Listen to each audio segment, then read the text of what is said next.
여러분이 잘 아시는 것처럼 오늘부터 교회력에 따라 대림절기가 시작됩니다. 대림절은 총 넷째 주일까지 있지요. 그리고 넷째 주일에 주님이 오심을 기념하는 또 성탄절이 있습니다. 교회의 절기력은 이렇게 우리가 잊고 사는 걸 계속 생각해 보도록 도와줍니다. 세상 속에서 나의 신분이 어디인가? 우리는 다 자기가 속한 곳에 달력을 가지고 살아갑니다. 여러분의 생일 혹은 여러분 가정의 안에 있는 기념일들이 의미 있는 이유는 여러분이 그런 달력을 공유하고 살아가기 때문이죠.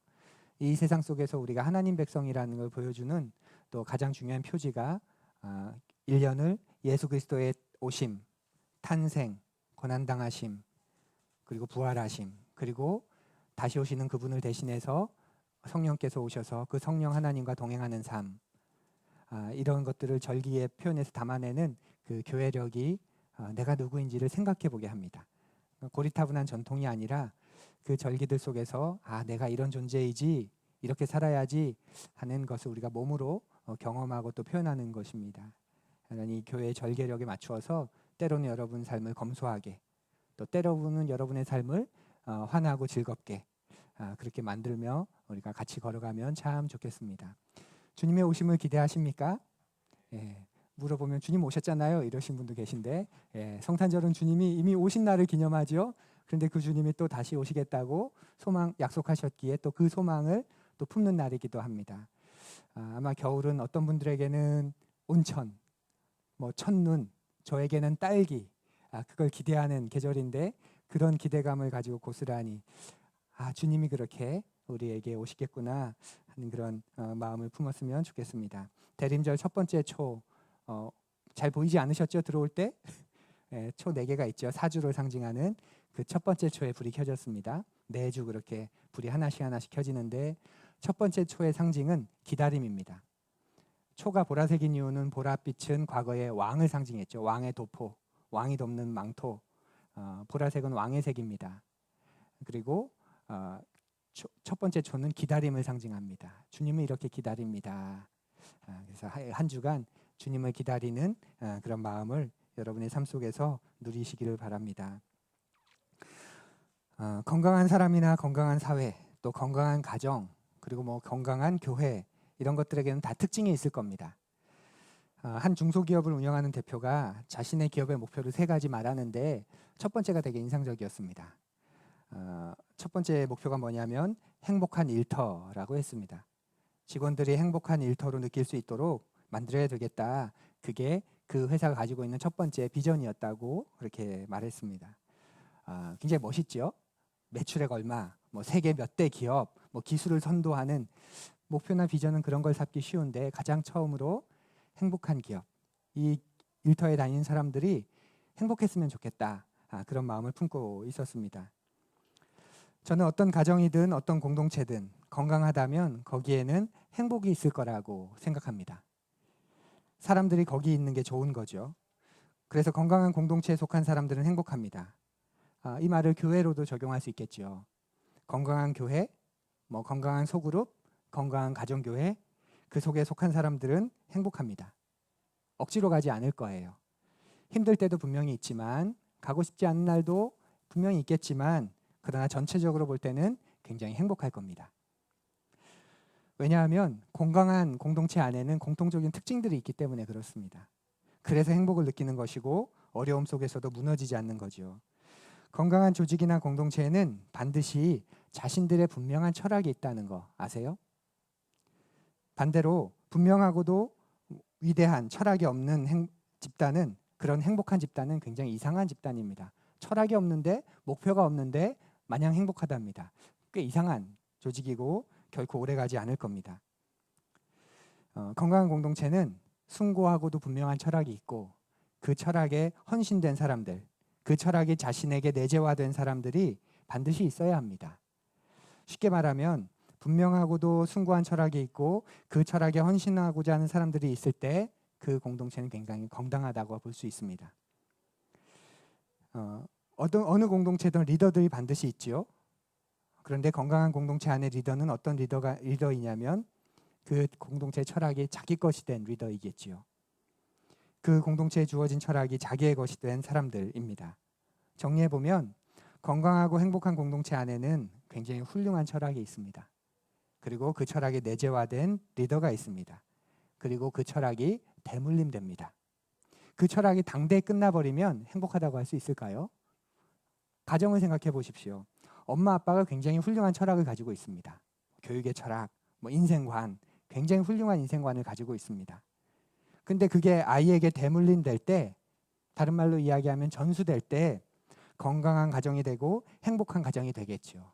엄마 아빠는 엄마 아빠대로, 자녀는 자녀대로 그렇게 철학을 가지고 산다면 결코 건강하다고 말할 수 없을 겁니다. 건강하지 않으니까 또 행복하다고 말할 수 없겠지요. 교회도 마찬가지 아닐까요?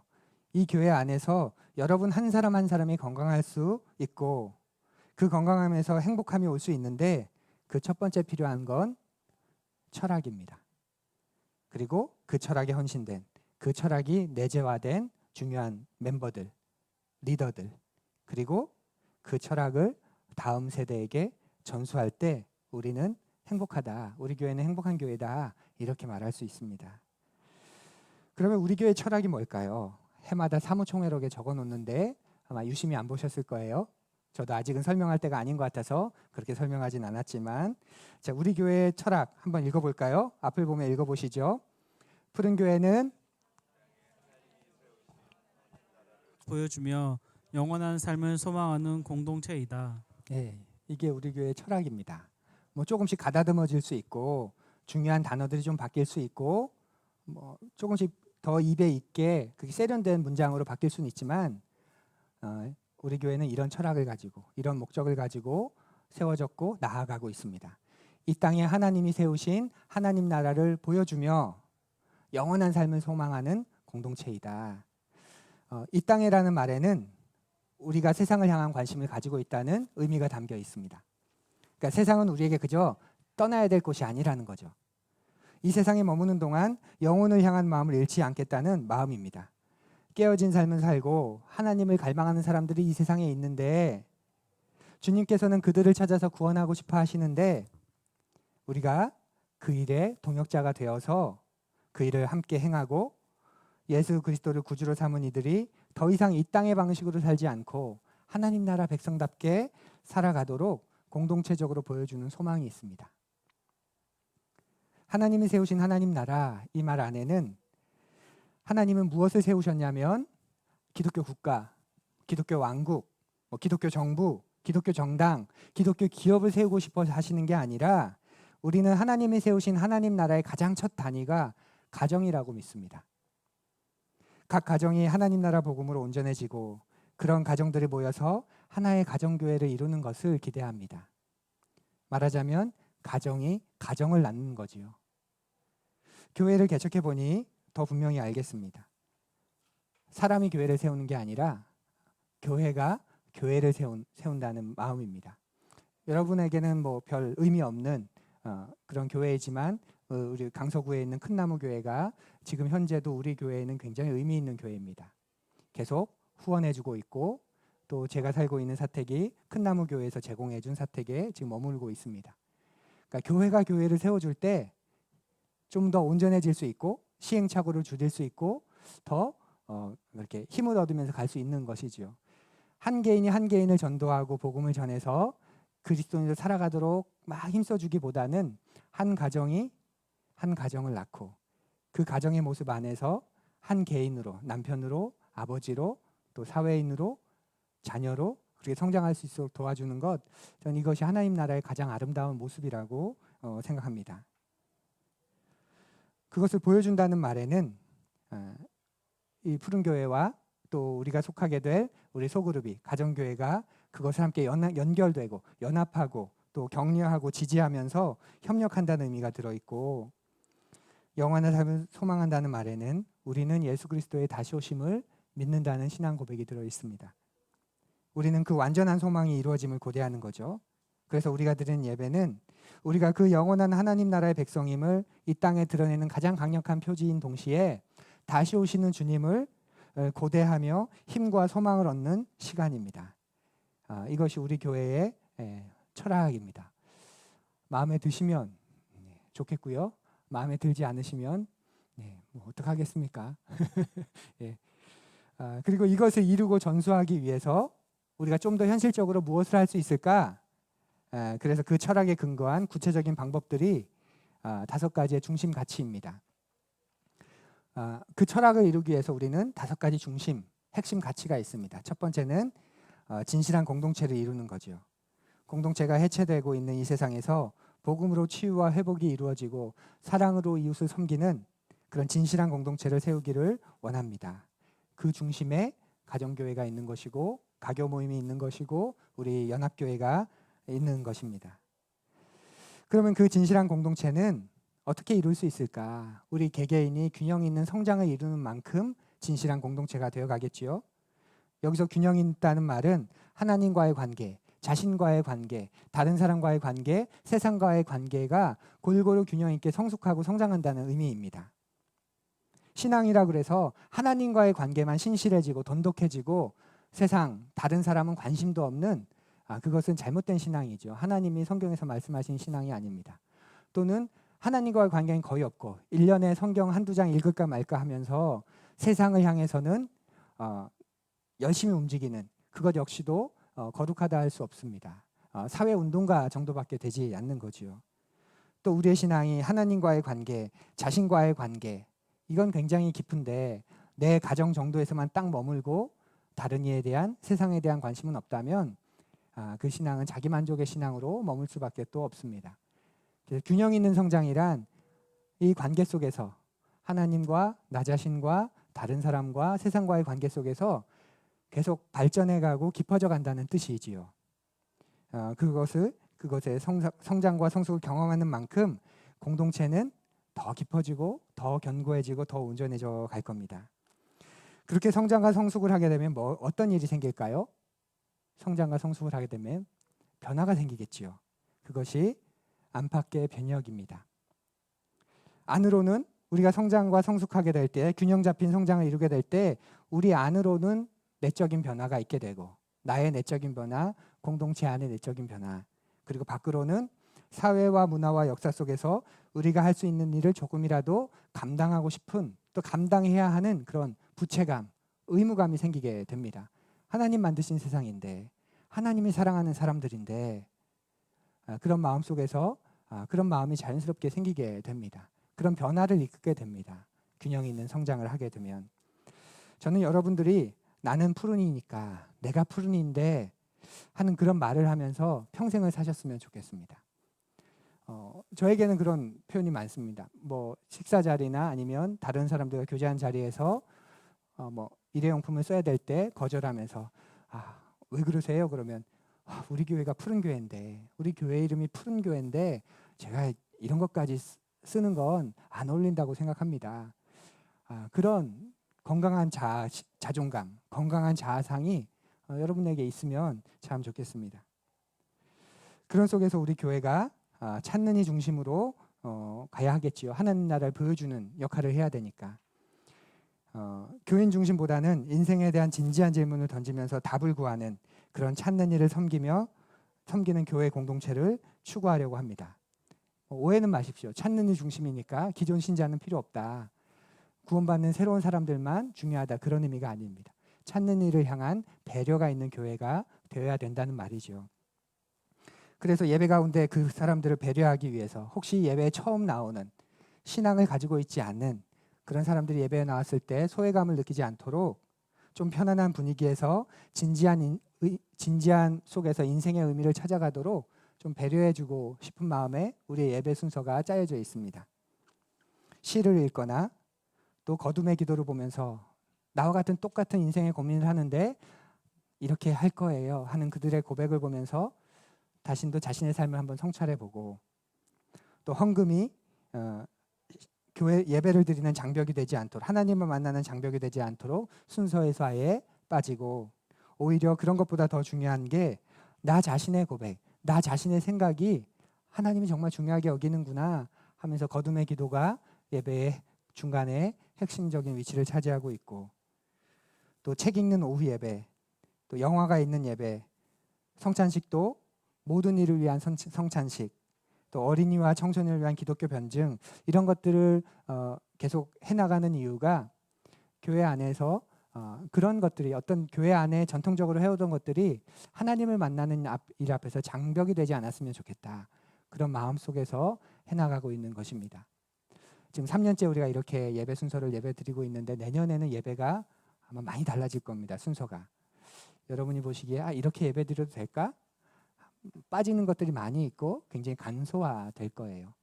그렇게 우리가 융통성 있게 그때그때 우리의 상황에 맞춰서 중심은 잃지 않고 그걸 담는 그릇은 이렇게 저렇게 바꿔보는 그런 일을 하는 이유가 적어도 예배에 처음 나오는 사람이 있다면 우리 공동체에 속하지 않은 사람들이 있다면 그 사람들이 예배 안에서 그 사실 때문에 마음이 다치지 않았으면 좋겠다. 그런 부분들이 있기 원하기 때문입니다. 그러면서 우리가 소망하는 예배를 드리는 것이지요. 우리에게 예배가 중요한 이유는 그 예배는 우리의 소망을 담아내는 통로이기 때문입니다. 깨어진 세상 속에서 하나님 나라를 소망하는 공동체 예배를 추구하고 이런 예배가 개개인의 삶과 가정교회 안에서 전체 교회 안에서 하나님을 예배하는 것을 배우고 누리는 것이지요. 여러분이 이런 교회 다니고 계신데 눈빛에는 별로 대단한 교회 다니고 있는 것 같은 그런 느낌이 들지 않습니다. 제가 말씀드린 게 다 팸플렛 안에 들어 있습니다. 어느 순간 목사님이 갑자기 어서 듣고 와서 배우고 와서 한데 그게 아니라 이미 우리 교회는 이런 교회를 추구하고 이렇게 나아가려고 합니다 하고 이 안에 다 담아 놓았습니다. 다만 순서가 있으니까 그것을 다 담기에는 우리가 부족하니까 한 걸음씩 한 걸음씩 그렇게 나아가는 게 중요해서 굳이 이야기하지 않았고 아직은 말씀드릴 필요가 없는 것 같고 그래서 하나씩 하나씩 드리는 말씀이지 이런 것들을 전 소중하게 여기고 이제 이렇게 말씀드렸으니까 여러분도 이렇게 같은 마음으로 나아가면 좋겠다 싶습니다. 그냥 막 교회 다니시는 거 아니니까 그 정도는 안심하시면 좋을 것 같아요. 우리 교회는 복음 때문에 이렇게 존재합니다. 좀 더 명확하게 말하면 하나님 나라의 복음 때문에 존재하는 거지요. 하나님 나라 복음이라는 것 제가 굉장히 중요하게 여기는 것 여러분 아실 겁니다. 많은 사람들이 하나님 나라를 이야기하면서 복음을 이야기하지 않고 복음을 말하면서 하나님 나라를 이야기하지 않는 걸 보게 돼요. 복음이면 복음이지 하나님 나라 복음은 또 뭐야? 이런 생각들을 가지시는 거죠.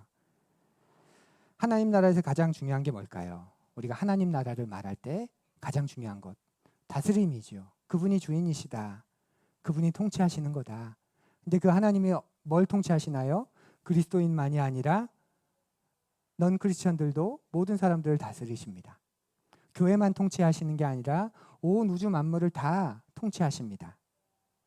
그러면 복음이 왜 중요할까요? 복음은 우리는 그 하나님의 다스림 안에 들어갈 수 없는 사람인데 하나님의 심판, 그 하나님 앞에서 책임을 져야 되는 인생이었는데 복음으로 말미암아 그 예수 그리스도를 말미암아 우리를 위해 십자가에 돌아가시고 우리를 위해 죽으신 그 예수님으로 말미암아 감히 우리 같은 존재가 하나님 앞에 나아갈 수 있게 된 겁니다. 그리고 이제 하나님의 다스림을 기뻐하고 환영하고 받아들이는 존재가 된 거죠. 그러면서 우리가 이 깨어지고 망가진 세상에서 하나님의 다스림을 드러내는 삶을 살게 된 겁니다. 그래서 하나님 나라의 복음이라는 것이 우리 교회에서 우리의 신앙에서 굉장히 중요한 핵심입니다. 푸른이가 되면서 가장 먼저 하는 게 그것이죠. 이 하나님 나라 복음을 여러분이 배우는 겁니다. 설교를 통해 1:1 성경 공부를 통해 또 다른 시간들을 통해 이렇게 배우는 게 먼저 필요합니다. 제가 보기에 많은 사람들이 하나님께 전적으로 헌신하지 못하는 것 무지 때문인 것 같아요. 그래서 어떤 경우에는 불신보다 무지가 더 큰 장애물이 될 때가 많습니다. 정확히 모르니까 그런 거죠. 그래서 가르치고 배우는 겁니다. 우리가 하나님 나라의 복음을 배우고 알게 된다면 그 하나님 나라의 복음에 자기 자신을 헌신하는 사람들이 생기지 않을까요? 하나님 나라 복음을 들어도 가슴을 뛰지 않는다면 여러분 아직 잘 깨닫지 못하시는 겁니다. 부활과 재림을 아무리 이야기해도 예수님이 부활하셨어. 그분이 다시 오신데 아무리 이야기해도 가슴이 뛰지 않는다면 여러분 아직 부활이 뭔지 재림이 뭔지 그게 내 삶에 얼마나 놀라운 건지 아직 못 깨달아서 그러신 겁니다. 그래서 먼저 배우는 게 중요하고 그 배움을 통해 마음이 뜨거워지고 깨달아지게 되는 거죠. 그런데 그게 끝이 아니죠. 그 다음에 필요한 게 있습니다. 배운 것을 여러분의 인생을 통해, 여러분의 삶을 통해 살아내는 겁니다. 하나님 나라의 복음은 말에 있지 않고 살도록 주어진 것이기 때문에 그렇습니다. 내가 그렇게 들은 바, 배운 바, 깨닫게 된 바, 그걸 가정생활을 통해, 직장생활을 통해, 교회 생활을 통해, 여러분이 그 시민의 삶을 통해 살아내야 하는 것이지요. 근데 살아낸다는 말을 할 때 다음 세대한테 전수한다는 내용이 포함되어 있습니다. 살아낸다는 말에는 전수한다는 의미까지 포함되어 있습니다. 전수와 전달의 차이가 뭔지 아세요? 무엇인가를 전수한다, 무엇인가를 전달한다. 이 전수와 전달의 차이점, 같은 점은 뭐고 다른 점은 뭘까요? 같은 점은 뭘까요? 전수와 전달의 같은 점, 뭔가를 전해주는 거겠죠?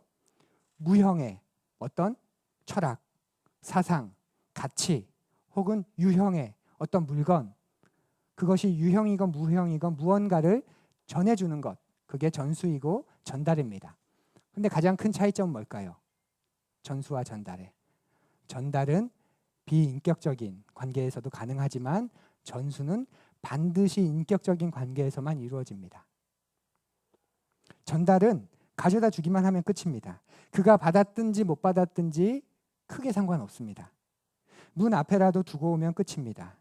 하지만 전수는 전해주는 보유자와 전달을 받는 전수자 간의 인격적인 관계가 반드시 형성되어야 합니다. 그게 무형문화재 보유자들을 그 제자가 되어서 20년, 30년 평생 스승 곁에 있으면서 그 스승의 몸짓까지 그대로 전수받는 그 전수자들의 특징 아닌가요? 거기서 일어나는 게 전수이지요. 기술을 전달하는 거라면 그렇게 할 필요 없지만 하나님 나라 복음이 그렇습니다. 우리는 복음을 전달하는 사람이 아니라 전수하는 사람입니다. 그래서 우리의 삶이 중요한 것이지요. 그렇게 복음이 전수되는 공동체나 가정은 변혁적인 성격을 띨 수밖에 없습니다. 나 자신이 변화되고 우리 내부가 변화되고 교회가 변화되고 그래서 세상을 변화시키는 겁니다. 그래서 그 변화가 공동체의 특징이 될 수밖에 없습니다. 이것이 하나님 나라 복음을 품고 살아가는 사람, 공동체 안에서 일어나는 이 일입니다.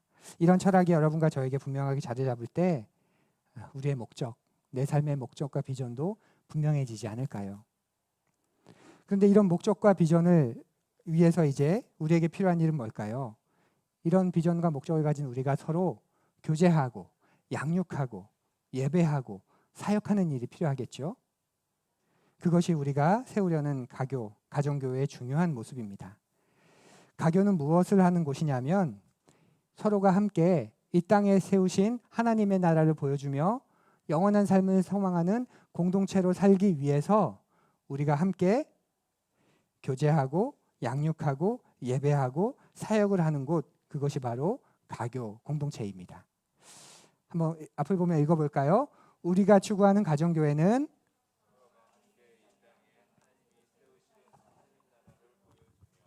영원한 삶을 소망하는 공동체가 되기 위해 서로 교제하고 양육하고 예배하고 사역을 하는 공동체이다.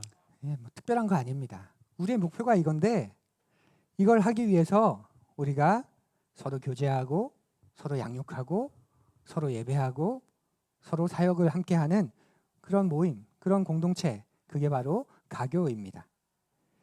그래서 가교 안에서는 이 네 가지가 중요한 겁니다. 교제하는 것, 양육하는 것, 예배하는 것, 그리고 사역하는 것.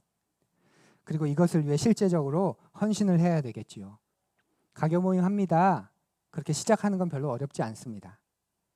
그리고 그렇게 시작하는 건 중요하지 않습니다. 시작은 얼마든지 할 수 있어요. 또 제가 우리 푸른교회의 설립자이다 보니까 제 힘이 세죠. 우리 교회에 저보다 힘센 분 안 계시죠? 뭐 다른 교회 가면 당회를 이길 수 없다 그러고 장로님 몇 분 이길 수 없다고 하는, 우리 교회 저 이길 수 있는 분 아직 안 계신 것 같은데, 그러다 보니까 제가 하겠다고 하면 이렇게 할 겁니다 하면 웬만하면 다 되지 않을까요? 그죠? 근데 그렇게 하면 진짜 될까요? 예, 그렇게 하면 안 될 거예요. 그 일에 실제적으로 헌신하지 않으면 아무리 한다고 해도, 조직을 만들어도, 프로그램을 짜도, 재정을 투입해도 담당자를 정해도 되지 않습니다. 진짜 되려면 여러분들이 하나님이 정말 이 일을 원하시는구나. 이런 공동체가 세워지고 내가 정말 그 속의 한 부분이 되면 참 좋겠다. 하나님이 기뻐하시겠다. 그러면 우리의 철학에 동의하고 그것을 이루어가는 교제와 양육과 예배와 사역에 여러분이 실제적으로 자신을 들이지 않는다면 되지 않습니다. 왜냐하면 하나님 나라는 말에 있지 않고 우리의 삶에 있기 때문에 그렇습니다. 아무리 고귀하고 숭고하고 멋있는 철학이 있더라도 우리가 그것에 시간을 내지 않는다면 그냥 멋진 말 정도에 불과한 거죠. 내가 가지고 있는 시간을 내지 않으면 아무 소용이 없는 거예요. 내가 가지고 있는 물질을 거기에 들이지 않으면 그건 가짜입니다. 말만 그렇게 하는 거죠. 정말 거기에 비전이 있다면, 뜻이 있고 소망이 있다면 시간을 내야 합니다. 없는 시간 쪼개서라도 냅니다. 그리고 헌금하겠지요. 다른 것을 줄여서라도 할 겁니다. 우리가 마음이 있으면 남아서 하는 게 아니라 다른 것에서 아끼고 절약을 해서 합니다. 물질도 그렇고 시간도 그렇습니다. 그 사람의 시간, 물질, 그것의 헌신이 어디에 가 있는가를 보면 그 사람이 진짜 뭘 중요하게 여기며 살아가는지 그게 드러납니다. 그게 진짜 그 사람한테 중요한 거죠. 말은 이렇게 저렇게 해도 아닙니다. 그의 진짜 마음, 진짜 꿈은 거기에 있는 게 아닙니다. 그가 시간과 물질을 들이는 바로 그곳에 그가 인생에서 가장 중요하게 여기는 것, 그가 인생에서 가장 가치 있게 여기는 것, 그가 하나님 앞에서도 가장 의미 있다 여기는 것이 담겨 있습니다. 이것이 첫 번째입니다. 건강한 가정교회는 분명한 철학이 있고 사람들이 그것에 헌신합니다. 이번 말씀 시리즈가 그것을 여러분들에게 함께 공감하고 이야기 나누고 그래서 우리의 생각이나 삶의 방향을 바꾸는 그런 시간이 되었으면 좋겠습니다. 바라기는 여러분에게 그런 마음의 변화가 있기를 기도하고 있습니다. 나는 그 정도까지 생각하지 않았는데 하나님이 그렇게 하시려고 진짜 우리를 부르셨나? 하는 그런 진지한 물음, 진지한 심각한 성찰이 여러분에게 이번 달과 다음 달 안에 계속 일어났으면 좋겠습니다. 그렇구나. 인생은 내가 원하든 원하지 않든 뭔가 하나 선택해서 사는 거구나. 그렇다면 내가 이걸 선택하고 이걸 함께 진실한 공동체를 세워나가고 싶어. 내 인생에 이런 교회 만나고 이런 교회 세우고 이런 교회를 누리고 이런 교회를 아이들한테도 전수해주고 싶다. 그런 소망을 품으시는 시간이 되면 좋겠습니다.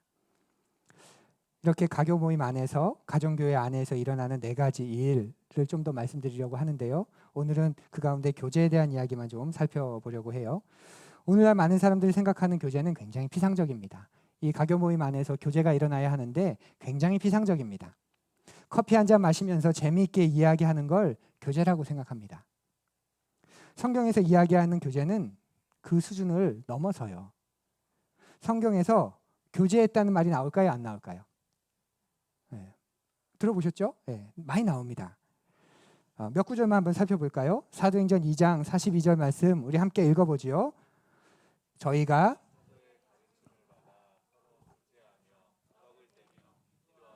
전혀 힘쓰니라. 기도하기를 전혀 힘쓰니라. 이 표현이 우리한테 굉장히 각인되어 있잖아요. 그래서 개역 한글로 살펴봤는데요. 요 2장 42절에 서로 교제했다는 말이 나옵니다. 그런데 이 서로 교제했다는 모습을 영어 성경에서는 이렇게 표현합니다. Devoting themselves to. 서로가 헌신했다는 말로 씁니다. 서로 교제했다. 이 말은 우리가 현대인의 감성으로 이 시대의 감성으로 읽기에는 또 서로 만나서 차도 마시고 이렇게 따뜻한 시간을 가졌구나. 그렇게 생각하기 쉬운데 영어 성경에서는 그걸 더 적극적으로 번역합니다. Devoting 했다고. 서로 헌신했다고. 그것에 지속적으로 자신을 들였다고 말합니다. 그러니까 사도들의 가르침에 서로 교제하는 일에 떡을 떼는 일에 기도하는 일에 지속적으로 서로 헌신했다 이렇게 말하는 거예요. 이 표현을 좀 유심히 보십시오. 교제했다, 떡을 뗐다. 떡을 뗐다는 말은 함께 식사했다는 말이죠. 오늘의 시간 표현으로 하면 같이 밥 먹었다, 같이 차 마셨다. 그런데 교제했다는 말, 함께 떡을 뗐다는 말이 같이 나오는 걸 보면 뭔가 조금 다른 게 있는 거죠. 굳이 중복적인 표현을 쓸 필요가 없지 않습니까? 그러니까 교제했다는 건 이 당시의 의미에서는, 성경의 의미에서는 함께 밥을 먹는 것, 함께 시간을 갖는 것, 그걸 넘어서는 거구나라는 거 우리가 알 수 있습니다. 그러면 서로 교제하는 것, 그리스도인의 교제는 뭘까요? 다른 말씀에서 힌트를 얻을 수 있는데 오늘 우리 말씀이죠. 베드로전서 4장 10절입니다. 우리 베드로전서 4장 10절 함께 읽습니다. 각 사람은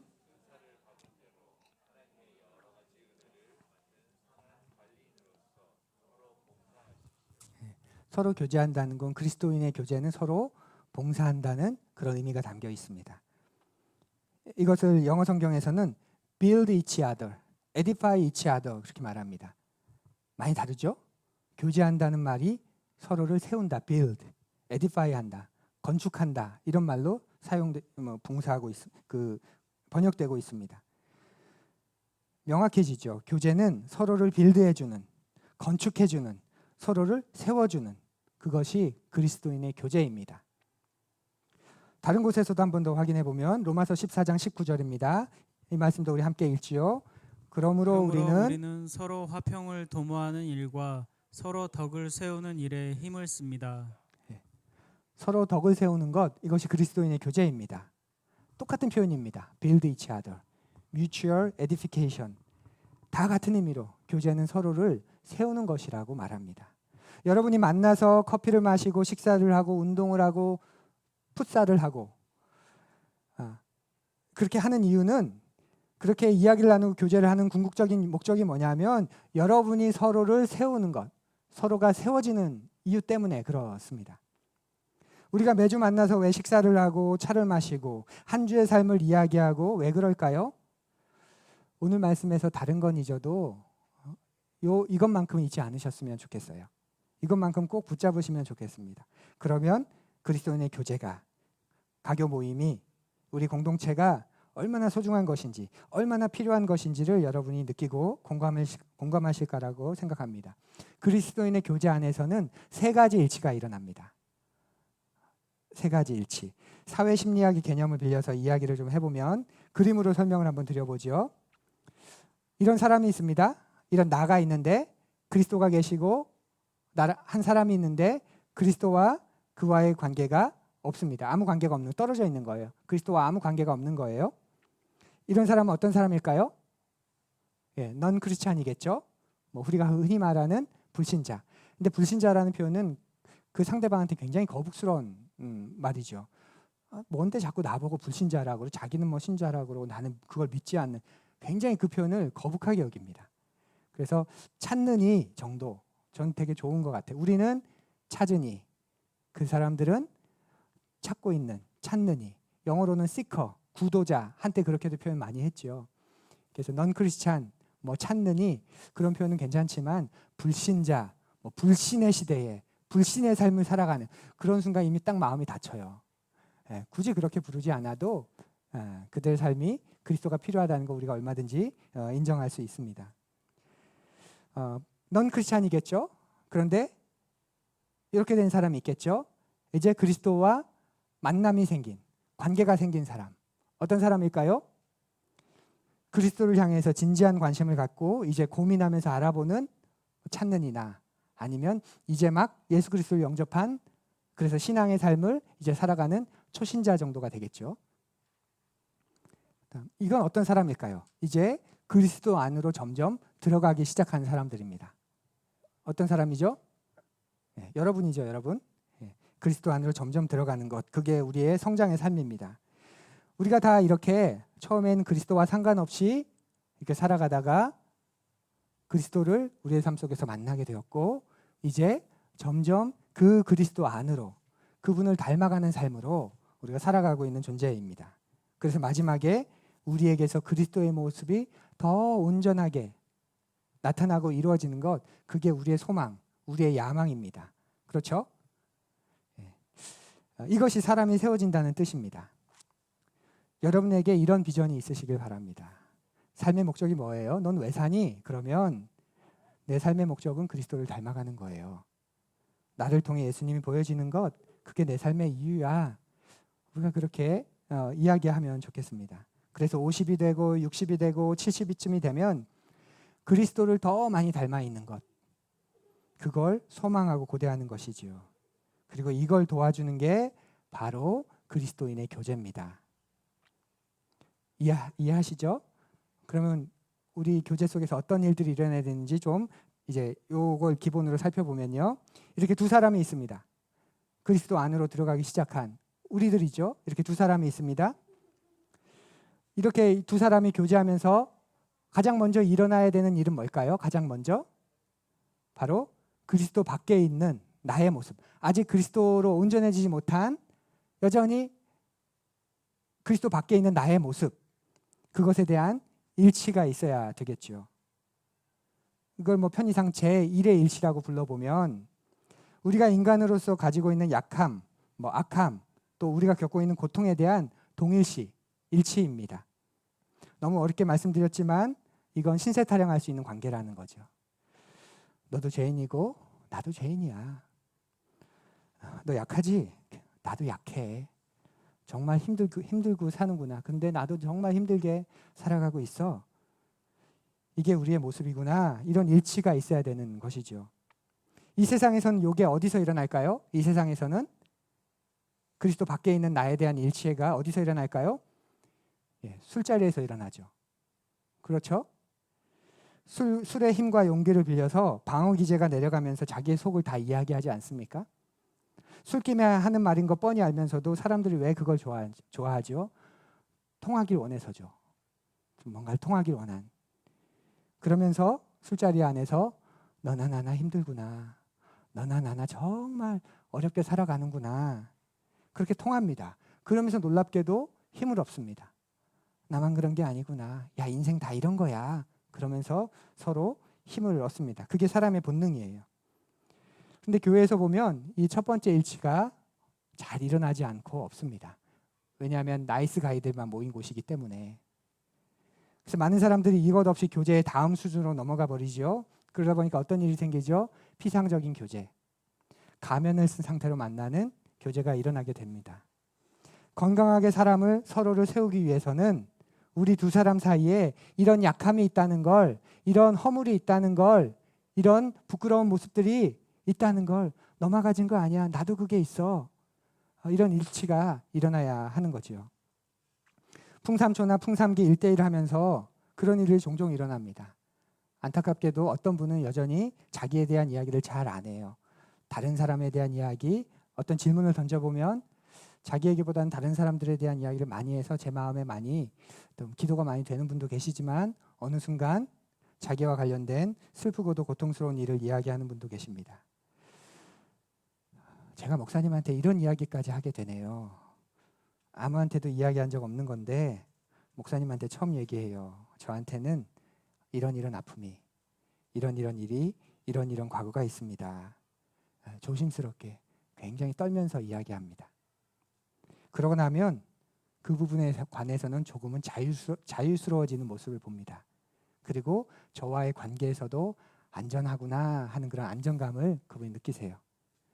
그럼 저도 제 안에 있는 이야기를 하죠. 사실은 저에게도 이런 일들이 있었습니다. 그리고 계속 그걸 이겨나가려고 애쓰고 있습니다. 그러다가 우리가 어느 날 교회 공동체 안에서 내가 많이 안전하다. 이 사람들하고 있으면 안전하다. 그 마음을 느끼는 그 순간 그곳에서 그 이야기를 하게 되겠지요. 그러면 함께 슬퍼하고 함께 아파하면서 그 사람에 대한 이해가 달라지게 되는 거죠. 이건 굉장히 그리스도인의 교제에서 중요한 것입니다. 우리의 약함, 우리의 악함, 우리의 고통이 오히려 서로가 사랑할 수 있는 기회를 준다는 거죠.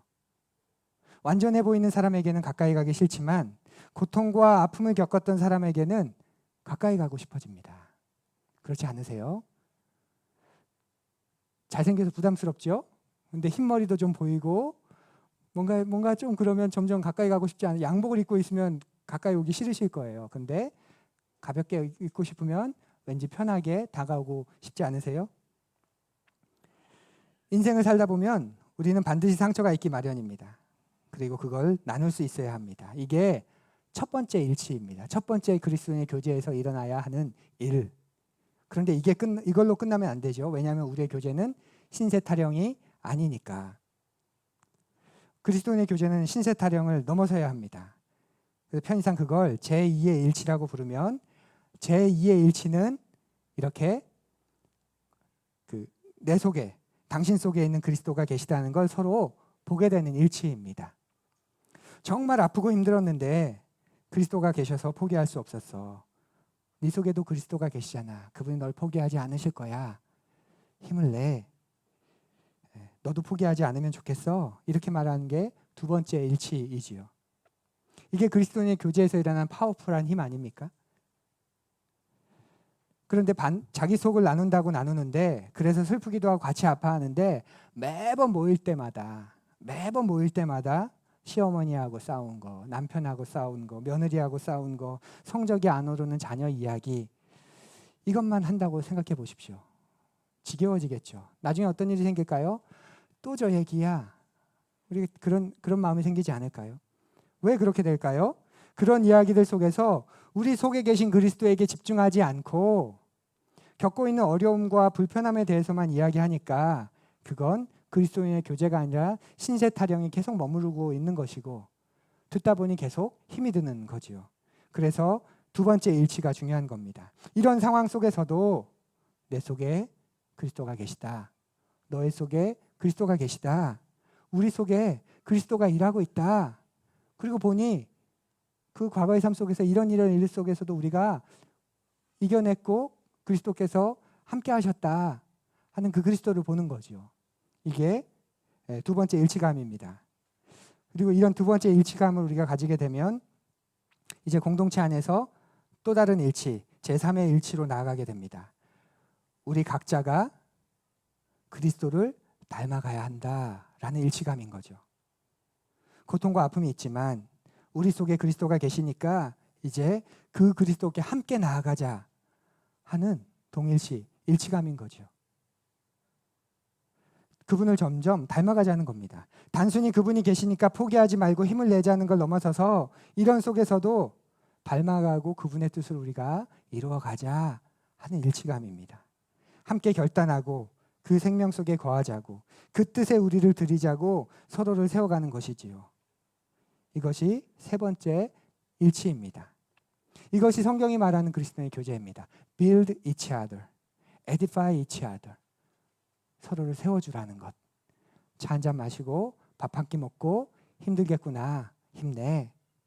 그 정도로 기분 해소하고 신세 타령 정도만 끝나는 그리스도의 교제가 아니라 그 속에서 우리 안에 있는 그런 허물들을 서로 받아줄 줄 아는 안정감을 누리고 그 속에서 그리스도를 향해 나아가고 그러면서 함께 그 그리스도를 닮아가기로 애쓰는, 서로 안에 있는 그리스도를 봐주는, 난 네 인생에 그리스도가 계시니까 난 네 인생을 포기하지 않았으면 좋겠어. 그 그리스도를 집중하면서 우리 함께 그 주님을 닮아가자. 그 주님을 붙잡고 나아가자. 그 일치까지 이루어지는 것, 이것이 성경이 말하는 그리스도인의 교제입니다. 사랑하는 푸른이 여러분, 여러분과 저의 삶에, 우리의 삶에 이런 일치가 일어나기를 간절히 소망합니다. 저는 지난주 거둠의 기도에서 우리 안에 있는 한 성령, 한 스피릿을 느꼈습니다. 여러분도 아마 그 말씀 앞에서 겸손하게 반응하는 그 모습에 감동이셨을 것 같은데요. 네. 사랑하는 푸른 여러분, 설교 시간에 목사님이 하시는 말씀입니다. 여러분에게 다시 한번 제 마음을 전해주신 거죠. 한 주간 살면서 푸른교회 공동체 식구들을 생각해 본 적이 있나 돌아봅니다. 아직 이름도 공동체 식구를 잘 모르는 것에 부끄러움이 있었습니다. 그런데 따지고 보니 당신만 부끄러운 게 아니라 나도 부끄럽습니다. 나도 그렇게 잊고 살아갑니다. 주님 잊고 살아가시죠. 저도 주님 잊고 살아가고 부끄럽지만 기도 한번, 성경 한번 제대로 보지 않는 게 많아요. 그러면서 우리가 서로의 약함과 허물을 인정해주고 존중해주고 받아주는 거죠. 그러면서 공동체를 생각하면서 알아가며 하나님 안에서 풍성한 교제를 기대해 봅니다. 먼저 같이 밥을 먹어야겠다고 다짐했습니다. 오늘 밥 먹겠다고 하시는 분은 이분입니다. 그리고 서로 그분이 민망하지 않도록 서로가 서로에게 밥 먹자 오늘 그렇게 이야기하면 좋겠습니다. 이렇게 그리스도의 교제가 시작되고 이루어지고 계속 완성되어 가는 것 아닐까요? 성경은 우리 각자가 각자의 은사를 가지고 서로를 세워가라고 말합니다. 각자의 은사를 가지고 서로가 그리스도를 닮아갈 수 있도록 도와주라는 거죠. 가정교회, 그럼 뭔가 거창한 것 같죠? 아닙니다. 이런 진정한 교제가 일어나기를 소망하고 그 은혜를 담는 그릇으로 우리가 소그룹을, 가교 모임을 시작하는 겁니다. 용어에 너무 여러분이 민감하지 않으셨으면 좋겠어요. 예민하지 않았으면 좋겠어요. 우리에게 이런 일이 일어나길 원해. 그런데 우리는 모일 건데 부부가 같이, 아이들도 같이 모이면 좋겠어. 남자 따로 여자 따로 하면서 모일 때마다 남편 흉, 아내 흉, 시댁 흉 그런 거 보지 말고 함께 모여서 그 안에서 서로의 민낯을 보는 그런 관계까지 나아갔으면 좋겠어. 그럼 뭐라고 부를까? 가정들이 모이니까 가정 모임, 가정교회, 가교 모임 우리는 그렇게 부르는 것뿐이야. 그래서 낯선 용어에 여러분이 너무 그렇게 마음이 다치지 않았으면 좋겠습니다. 그리고 그 속에서 가장 첫 번째로 일어나기를 기대하는 일이 바로 이 교제입니다. 우리가 모이는 이유는 함께 밥 먹고 차 마시고 영화 보고 놀러 가는 데 있지 않습니다. 그런 시간을 통해 이 세 가지 일치가 일어나서 함께 궁극적으로 그리스도를 닮아가고자 함입니다. 여러분이 사귀고 있는 교제 가운데, 그리스도인과의 교제 가운데 신세 타령에만 머물고 있는 교제가 있다면 전 과감히 끊으시기를 권면합니다. 만날 때마다 내 신세만 타령하고 서로의 신세만 타령하고 그 안에 계신 그리스도를 집중하지 못하고 그럼에도 이렇게 우리는 닮아가야 해 하고 말해줄 수 없는 교제라면 그건 너무 여러분의 신앙을 소모시키는 그런 교제입니다. 그것을 서로 나누되 그 속에 있는 그리스도를 서로 인정해주고 존중해줄 수 있는, 그러니까 이제 이렇게 해보자. 우리가 언제까지 이렇게 할까? 함께 닮아가 보자. 제가 개척교회 목사님과의 모임을 개척 1년 차인 굉장히 많이 가졌다가 지금은 거의 안 갖고 있습니다. 동병상련이니까 가지면 좋을 것 같죠? 근데 첫 1년 동안 굉장히 힘들었습니다. 만나면 월세 이야기, 만나면 교인 없는 이야기, 만나면 이번 주도 우리 가정끼리 드렸다는 이야기. 처음엔 그게 맞아, 우리가 그렇게 교회를 세우지, 이렇게 우리가 교회를 세워가고 있지, 힘이 나는데 그런 우리 속에서 그리스도가 어떤 분이신지, 그런 우리 속에서 무엇을 소망하면서 계속 나아가야 되는지를 좀 이야기하고 싶은데 여전히 그냥 너무 힘 빠지고 너무 힘이 들어서 이제는 그런 모임들을 제가 굉장히 자제하고 잘 안 모이고 있습니다. 저는 여러분이 사귀는 교제가 그렇게 발전됐으면 좋겠어요. 만나는데 교회 흉보고, 만났는데 가족들 흉보고, 만났는데 내 안에 있는 삶의 연약함 그걸로만 이야기하고 다 끝나는, 그래서 또다시 만났을 때 또 그 이야기가 반복되고 또다시 만나면 또 그 이야기가 반복되고, 여러분의 인생이 그곳에 머물러 있지 않길 원합니다. 내 안에 있는 그리스도를 주목해 줄 수 있는, 이야기해 줄 수 있는, 네 안에 그리스도가 계시잖아. 나도 그런 일들 속에서 이런 그리스도의 은혜를 붙잡으면서 나도 견뎌내고 있어. 우리 그렇게 견뎌내자. 그러면서 닮아가자. 같이 가자. 포기하지 않으면 좋겠어. 네가 붙잡고 나아가면 좋겠어. 그런 진실된 교제까지 여러분들이 나아가면 좋겠습니다. 그리고 우리 안에 그런 일들이 일어나기를 꿈꾸고 소망합니다. 골로새서의 말씀을 함께 읽습니다. 서로 거짓말을 하지 마십시오. 새 사람을 입으십시오. 이 새 사람은 자기를 창조하신 분의 형상을 따라 끊임없이 새로워져서 참 지식에 이르게 됩니다. 우리의 교제는 옛사람과 그 행실, 신세 타령에만 머무르면 안 되는 거죠. 그걸 나누고, 하지만 벗고 이제 새 사람 속으로, 새 사람을 입는 것, 그것이 그리스도인의 교제의 모습입니다. 끝으로 요한의 말을 들어보십시오. 함께 읽습니다. 우리가 보고 들은 바를